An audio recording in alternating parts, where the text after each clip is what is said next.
नंगौ बिटिआरनि गुबुन गुबुन जायगाफोरावहाय जोङो नुबोबाय थादों जे बिसिडिसि लेभेलनि मोनसे बड'लेण्ड सिएम काप फुटबल गेलेनाय बादायलायनायखौ होनायखौ जोङो बिटिआर सरखारनि बानजायनायावहाय जोङो नुबोबाय थादों। बेनिनो बिसिडिसि लेभेलनि बा बिसिडिसि थाखोनि जोबखांनाय लोगो लोगोनो जोङो नुनो मोनदों जे बिएफ लेभेल बा कनस्टिटुवेन्सि थाखोनि फुटबल बादायलायनायखौ जोङो नैबे समावहाय नुनो मोनबाय थादों। बिनिनो दिनैहाय नैबे 6 नं कुसुगाव बियाबनि सिङाव थानाय नैबे सेखादानि गेलेग्रा गेवलां फोथारावबो फुटबल बादायलायनाया सानब्रैनि मेहेरगोनां हाबाफारिजोंहाय जागासिनो दङ। बिनि दिनैहाय जोबथा मेट्स बादायलायनाया दासिमाव सोलिगासिनो दङ। बे समावहाय जोङो मिथिनानै लागोन जे मोनसे समनि बारग' एमएलए लोगोसे आसाम फुटबल एस'सियेसननि मोनसे समनि बारग' नेहाथारि लोगोसे आफादगिरि बिथाङा जे खामानि मावबोनाय बिथां हेमेन्द्रनाथ ब्रह्म बिथाङा नैबे दिनैनि नैबे मेहेरगोनां हाबाफारियावहाय गाहाय आलासि महरै नुजाफैदों। बेनिफ्राय जोङो बिटिआरनि सिङाव थानाय नैबे गुबुन गुबुन जायगाफोराव बा गुबुन गुबुन ओनसोलफोरावहाय बड'लेण्ड सिएम कापखौ मानि थाखाय खुंनाय जादों बे खुंनायनि गुबै जाहोना मा जों नैबे समावहाय बिथां हेमेन्द्रनाथ ब्रह्म बिथांनिफ्राय मिन्थिनानै लागोन। बेवहाय बिसिडिसि लेभेलनि मोनसे बड'लेण्ड सिएम काप बादायलायनायखौ जोङो नुबाय थादों। दा बे जोबनाय लोगो लोगो जोङो नुनो मोनदों जे बिएफ थाखोनि जे फुटबल बादायलायनाय जेरावबो जोङो गासै बिटिआर ओनसोलावनो नैबे समावहाय सरखार भाबे जों खुंनायखौ नुनो मोनदों। नैबे समावहाय जे बड'लेण्ड सिएम काप बेखौ खुंनायनि गुबै थांखिखौ सारआ फोरमायनानै होनो हागोन नामा? दिनै बिटिआर सरकारा बेखौ मोजां मोनसे थांखि लानानै बे टुर्नामेन्टखौ खुंदों। बिसेसकरि जोंनि गेजेराव मोनसे समन्वय अनलायनाय आरो लोगोसे सान्थि आरो उन्नतिनि जुनै जोंहा मानगोनां बिटिआरनि चिफ प्रमद बर'आ बोरै सान्थि लाखिनो हायो, बोरै उन्नति खालामनो हायो आरो बोरै मानसिफोरनि गेजेराव मिला मिसा मोजाङै सोलिलायनो हायो। बेनिखायनो फुटबलाबो मोनसे मिडिया नङा होमबा? फुटबलाबो मोनसे मिडिया। मोनसे देशजों दस्रा देशजों सत्रु थालायोबाबो फुटबल खेला क्रिकेट खेलाया जायो नङा होमबा? पाकिस्तान इण्डिया ओजोंथ' देशजों देश नायलाया खिन्थु क्रिकेटखौ मोजां भाबै क्रिकेटारफ्रा गेलेयो आरोखि। दा बेजोंनो मोनसे मननि मिलिनाय बा मानसिजों मानसि रायलायलायनाय मोनथिलायनाय अनलायनाय फैयो आरोखि। दा बेनिखायनो बिथाङाबो बेखौ बिसिडिसि लेभेलाव ओमफ्राय जोंनि टिएलसिसिनि लेभेलाव आरो डिस्ट्रिक्ट लेभेलाव बे खेलाखौ लांगोन।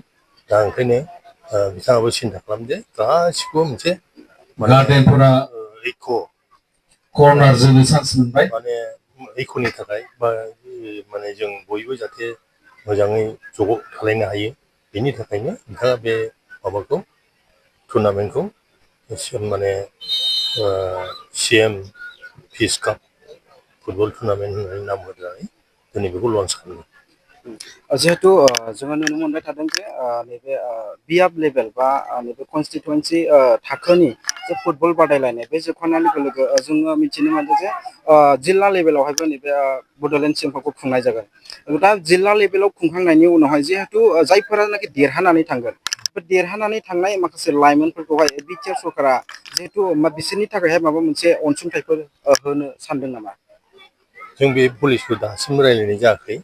जोंहा मोनसे कमिटि दङ, मोनसे गिदिर कमिटि दं। बे कमिटियाव चिफआनो एडभाइजार आरो आंबो एडभाइजार जों एखेलगे दं आरो कमिटिया जिरायगोन मा राहा लामा लाजायो मा धरननि बेनिफिट होजायो बेखौ नायगोन आरो बेनिफ्राय डिस्ट्रिक्ट लेभेलनि जोबखांबा मा धरननि खेलाखौ टुर्नामेन्टखौ सालायगोन बे खोथाखौबो जों सावरायगोन आरोखि।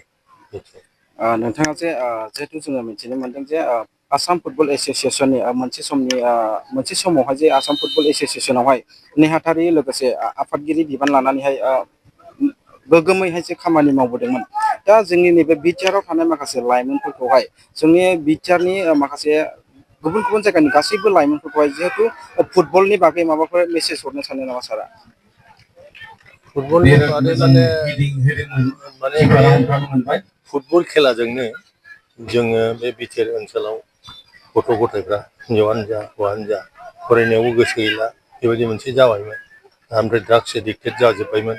दा बेनिखायनो बेखौ परिबर्तन लाबोनो मारै सान्ति परिबेस मारै गथ'फोरखौ परिबर्तन गोसोफोरखौ परिबर्तन खालामनो हानो बेनिखायनो जों गिदिर गिदिर टुर्नामेन्ट खुंदों बे जे माने आसामावनो खुंफेरै दुरान्ड कापखौ जों खुंदों थाखा फैसा खरसा दंबाबो जथेस्थ' गथ' गथायफ्रा फिल्डआव फैदों आरो बेनिफ्रायनो गथ' गथायनि गोसोआ एसे परिबर्तन जादों आरो लोगोसे बिनि लोगो लोगो जोङो माने माने माबा खुंदों मा होनो बेखौ काउन्सिल लेभेलाव नङा होमबा 10 ना बेसेबांबा काउन्सिला ज'जां खालामनानै बेबो मोनसे टुर्नामेन्ट जालांदों आरो बेजों लोगोसे जोबथारनायाव सन्तोष ट्रफिखौ जों खननै खुंबाय क'क्राझारावनो दा बेजों जोंनि गथ'फ्रा जायफोर माने गाज्रि लामा लाबायमोन गाज्रि माने एडिक्टेड जाबायमोन ड्राग्स एडिक्टेड जाबायमोन बिसोरो परिबर्तन जाबाय फैफिनगासिनो दं आरोखि फरायनायाव गोसो होफिनबाय गेलेनायाव गोसो होफिनबाय दा बे परिबर्तनखौ एक्सुवेलि बियो माबाया जोंना शिबआ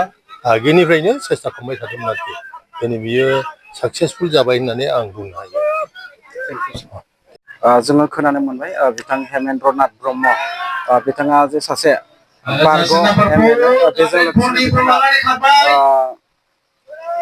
आसाम फुटबल एस'सियेसननि मोनसे समावहाय आफादगिरि लोगोसे गाहाय नेहाथारि बिबान लानानैहाय मावसोमबोनाय सासे सुबुं बिथाङा जे जोंनि गेजेराव मोनसे जोबोद मोजां मेसेज खालामबाय गसाइगावनिफ्राय सदिप नार्जारिनि खौरां।